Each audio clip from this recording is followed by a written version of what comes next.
Existen muchos relatos sobre portales dimensionales. Algunos son leyendas antiguas, otros experimentos de laboratorio, enterrados bajo toneladas de documentos clasificados. Pero hay uno que sobresale de todos. Esta historia no aparece en Wikipedia, ni en periódicos, ni siquiera en archivos filtrados de la Deep Web. La historia que estás a punto de escuchar fue recopilada a partir de grabaciones rescatadas, testimonios ocultos y notas dispersadas que quizás la persona no quiere que salga mucho a la luz. Su protagonista fue científico colombiano. Su nombre le vamos a poner Samuel, y lo que descubrió cambió la estructura de nuestra realidad para siempre. Esta historia se extiende en 4 actos. Estos 4 actos están definidos por el umbral. Samuel nació en Medellín, Colombia, en el año 1982. Desde niño mostró su inteligencia fuera de lo común, pero también una fascinación insana por los límites del universo. Con el paso de los años, se convirtió en físico teórico, especializado en mecánica cuántica, estructuras de vacío y universos paralelos. A los 38 años fue reclutado por la Organización Internacional, con sede en Colombia, que ofrecieron recursos limitados para desarrollar una teoría imposible de abrir una grieta en el tejido del espacio y del tiempo. El laboratorio donde trabajaba era oculto, bajo una hidroeléctrica abandonada a las afueras de Medellín. Solo unas pocas personas sabían que existía. El proyecto fue utilizado con nombre propio, pero inquietante: el umbral. En junio del 2022, Samuel detectó una anomalía inesperada. Mientras realizaba pruebas con frecuencia cuántica en vacío, notó una distorsión de la luz, como si el aire se doblara justo en ese centro del laboratorio. Instaló sensores, cámaras, láseres, y de noche tras noche la anomalía crecía muy lentamente. Fue entonces cuando escuchó algo, un zumbido, como el de una abeja, pero más profundo, más orgánico, y en ese zumbido una respiración lenta, constante, como si algo al otro lado también lo estuviera observando. Samuel decidió traer ayuda. Sí, señores.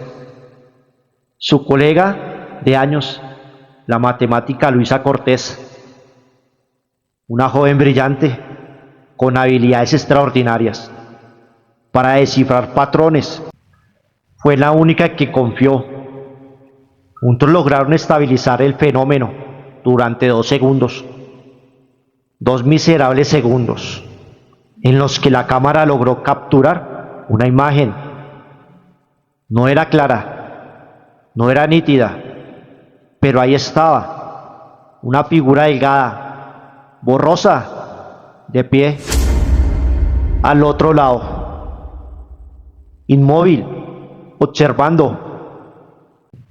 Y al notar que fue vista, desapareció. Ninguno de los dos dijo nada, pero en esa noche ambos soñaron lo mismo: un triángulo negro flotando sobre un mar sin cielo, mientras una voz femenina susurraba su nombre: Samuel. El portal se estabilizaba por segundos, pero con cada segundo extra algo nuevo ocurría. La temperatura bajaba drásticamente, las luces parpadeaban, el zumbido se volvía más agudo. Samuel no dormía, Pasaba horas describiendo símbolos extraños en las paredes del laboratorio, símbolos que, al ser mostrados en lingüística, no pertenecían a ningún lenguaje conocido, ni humano, ni mucho menos matemático. Luisa comenzó a temer por él, pero Samuel estaba en un éxtasis. Desea que había encontrado la frecuencia original, la melodía de la creación que separaba las realidades, y ahora podría afinar un portal como quien ajustara una nota musical. Cada vez que el portal abría, Samuel se acercaba más, demasiado. Decía que podía sentir una presencia. Esa noche, en medio de los experimentos, pronunció una frase que no estaba en un protocolo. Irhab Berkin Herbin. Luisa lo miró, aterrada. ¿Qué fue eso?, le preguntó. Samuel no recordaba haber dicho nada. Desde ese momento, ya no estaba solo en el laboratorio. El portal comenzó a estabilizarse durante 5 minutos exactos. El núcleo central emitía una luz púrpura, intensa, quizás brillante, casi viva. Samuel, con manos temblorosas, introdujo una cámara. Montaba en su brazo un brazo mecánico que había creado. Lo que mostró la pantalla heló la sangre de todos. Un paisaje extraño, una llanura oscura, sin vegetación. El suelo parecía estar compuesto por una materia semejante a la ceniza compactada, y sobre ellos un cielo púrpura, sin estrellas. Pero lo más aterrador fue lo que apareció al fondo: una figura humanoide, inmóvil, con ojos brillantes, con brasas apagadas. No se movía, no emitía sonido, solo observaba. Cuando la cámara fue retirada, algo no cuadraba. El equipo encontró parcialmente derretida. Toda estaba derretida por dentro. Después de aquella noche, Samuel comenzó a cambiar. Primero fueron pequeños destellos, lapsos de memoria, insomnio, pupilas que tardaban demasiado en reaccionar a la luz. Pero luego vinieron cosas más preocupantes. Empezó a hablar en sueños, lenguajes incomprensibles, lenguas que hacían llorar de angustia a quienes escuchaban por mucho tiempo. Luisa grabó una de esas secciones nocturnas. Consultó a un experto en fonética arcana y su respuesta fue aterradora. Esto no es un idioma, es un código estructural de vibración que intenta modificar la materia mediante el sonido. En otras palabras, Samuel ya no estaba hablando, estaba reescribiendo. 3 múltiples fallos de energía y picos anómalos. El comité de laboratorio decidió cerrar el proyecto Umbral, pero Samuel no lo permitió. La noche siguiente, desobedeciendo aquellas órdenes, volvió al laboratorio solo. Activó el portal y lo peor, lo cruzó.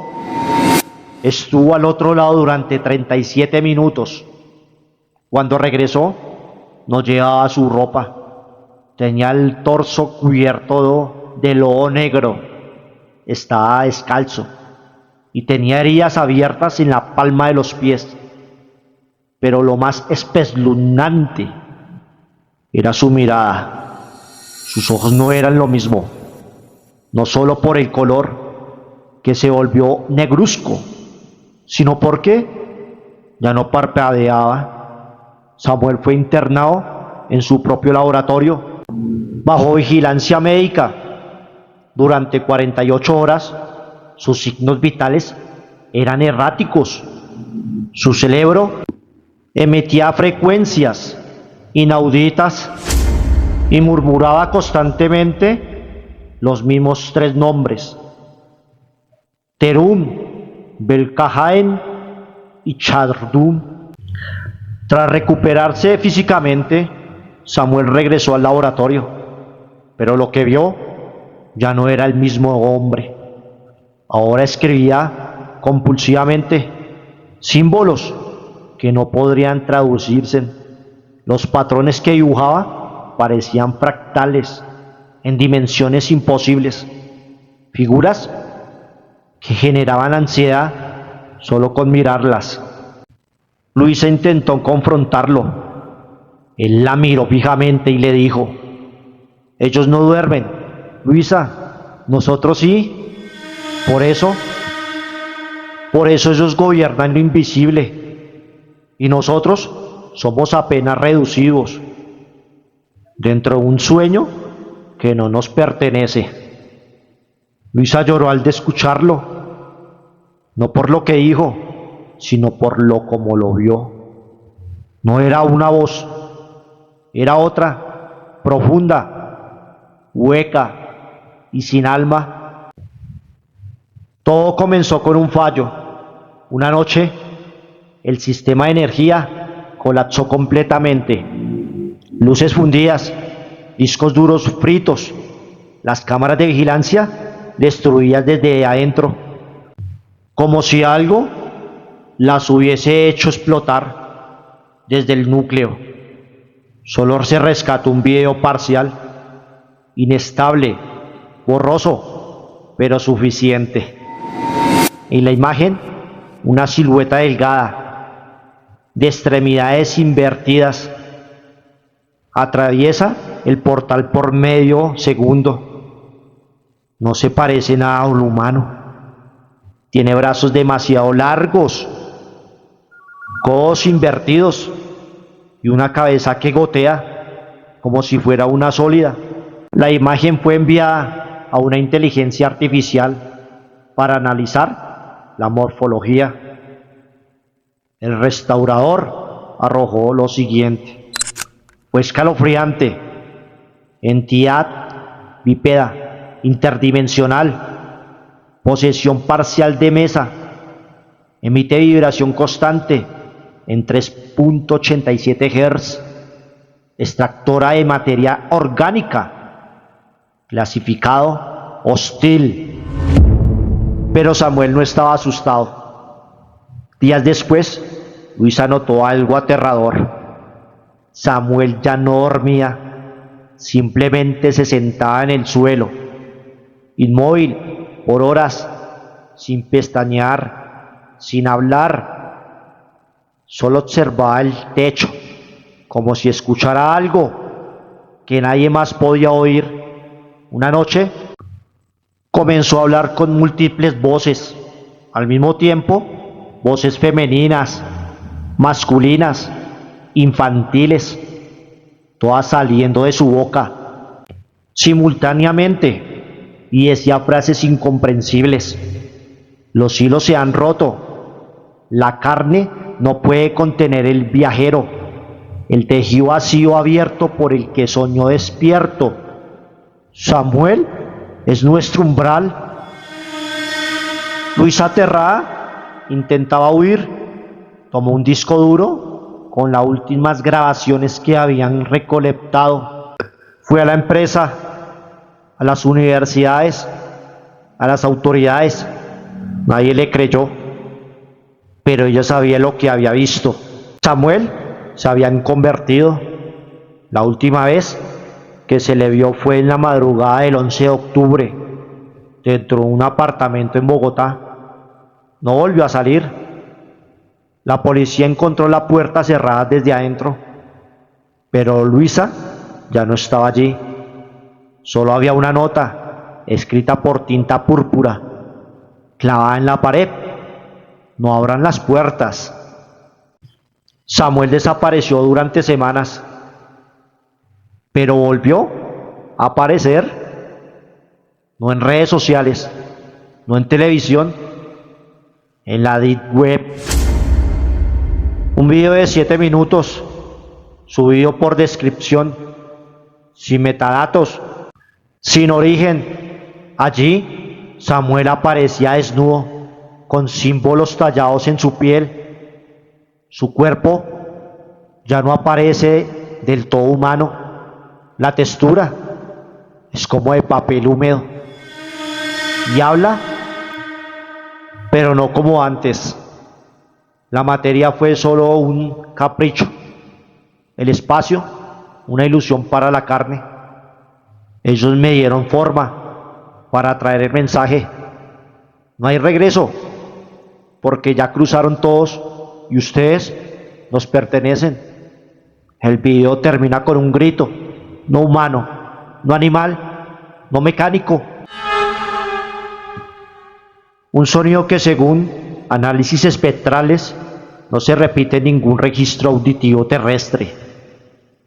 Samuel ya no es Samuel, ya no era físico, ni humano, era el umbral, la carne, que contenía algo, y asimismo, lo primero que desapareció fueron las distorsiones, zonas pequeñas, que apenas unos metros de diámetro, en medio de las ciudades, calles, pasillos de hospitales y hasta en el parque infantil.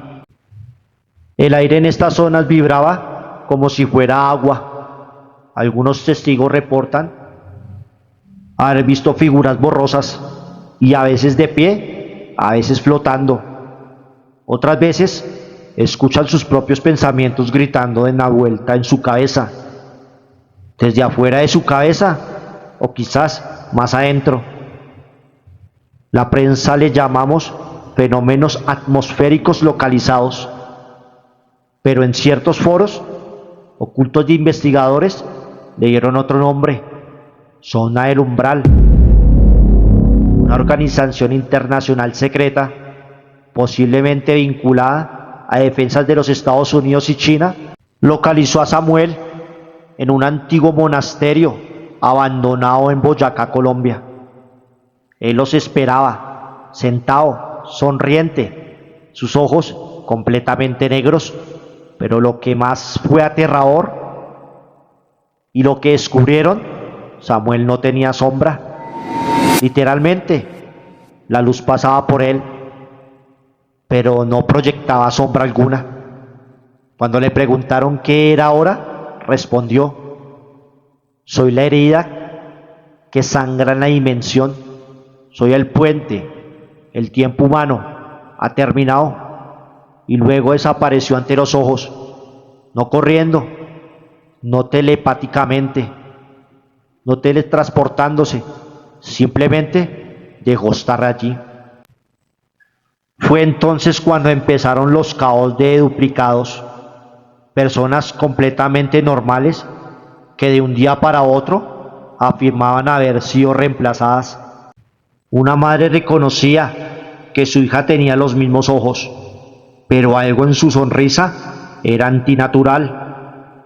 Un hombre en Argentina asesinó a su propio reflejo, alegando que no era un espejo, sino una brecha. En Moscú, un sacerdote colapsó frente a la organización, gritando: ellos vienen disfrazados de nosotros, pero no tienen alma.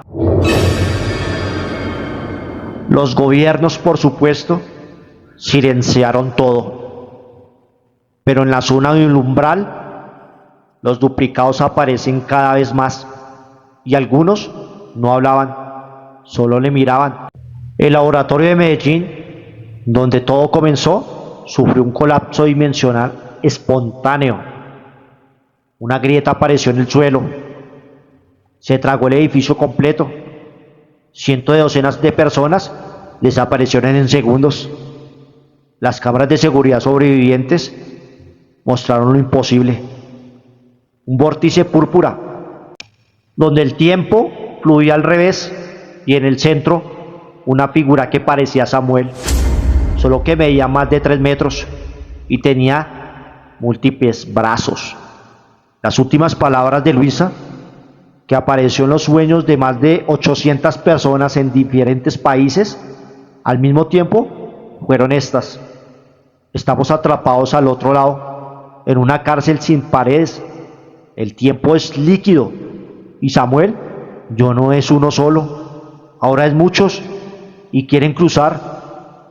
No con todos ellos. Antes de empezar por completo, Samuel dejó por última carta. Fue enviada al 17, a 17 científicos en 3 diferentes gobiernos, en una base de datos encriptada del CERN. La carta decía: no intentan cerrarlo, no intenten entenderlo. Nosotros no fuimos los primeros en abrirlo, pero sí los más torpes. Lo que hay al otro lado no odia, no ama, no piensa como nosotros, solo se expande. Y ahora ustedes lo invitaron a cenar. Algunos aseguran que fue un montaje, un experimento mal contado, un mito digital. Pero dime algo, ¿qué pensarías si esta misma noche, al mirar el espejo, tu reflejo no existiera exactamente como tú? Y si al despertar sientes que alguien se metió en tus sueños, y si de repente escuchas a una voz adentro de tu cabeza que te llama por tu nombre, pero nadie más la escucha. Tal vez cruzaste el umbral, y lo peor de todo es que quizás no lo fuiste tú, quizás fue él mismo.